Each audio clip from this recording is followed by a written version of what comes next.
Now, I also actually review for video games, and I have to ask, where are we on Halo? Because I have people who are so excited for the Master Chief. Yeah, no, well, we're not involved in the Halo game anymore. We were for a while. Um, we were involved in the Halo games for about a year, and then Microsoft um, decided they had a whole change of management, and also the management and the relationship with the Halo team itself kind of altered as well, and so there was internal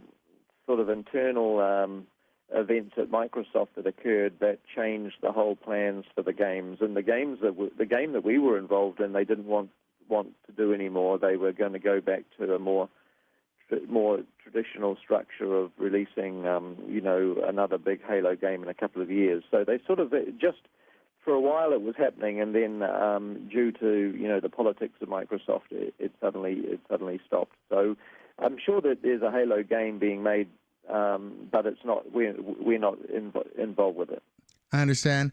Now, speaking on the game side, are you excited when the games come out so people can play the characters? And I mean that you create, when you bring to life some of the adventures. Yeah.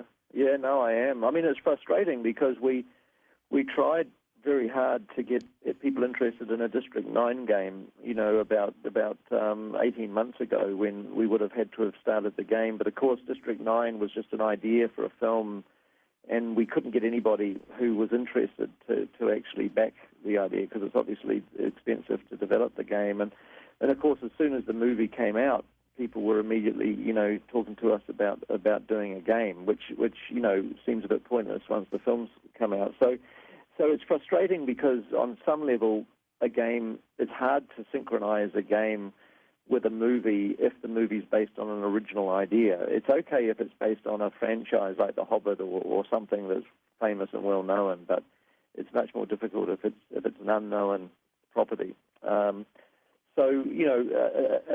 If we ever did another District 9 movie, then we'd probably try to get a District 9 game in development, and we'd probably be able to do it at that stage if that ever occurred. But at the moment, I'm involved in the Hobbit game. I'm helping with that, and I'm also involved with the Tintin game for the movies that I'm doing with Steven Spielberg, based on the European comic book character Tintin. So I'm involved in two games that are connected to films that I'm part of.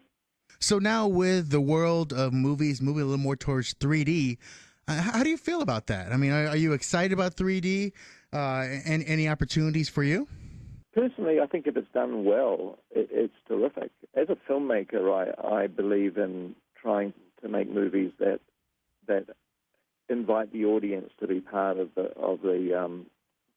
film. So, in other words, what I try and do when I make a movie is to try to bring the viewer of the film into the movie, try to draw them in. So because there's some movies where I feel like I'm a spectator. I'm just sitting back. I'm not actually participating in the movie. I'm simply just observing it from the seat. But if a film's done really well, I think it can draw you into the film, and you suddenly feel like you're participating in the events that are on screen. And I try to achieve that when I'm making a movie, and I think 3D, if it's done well, can actually help with that process. It can help absorb you into the world of the film, because it's literally becoming multi-dimensional. So if it's done well, I think it's great. I think it's open to abuse. I think people knocking off cheap conversions where they're converting 2D films into 3D films, and if they do it badly, people are going to get tired of that very quickly. I think it's at a very fragile position at the moment where filmmakers have to really commit to making films in 3D properly like Jim Cameron did, rather than just doing a cheap conversion at the tail end of the process, which is definitely not an ideal way of doing it.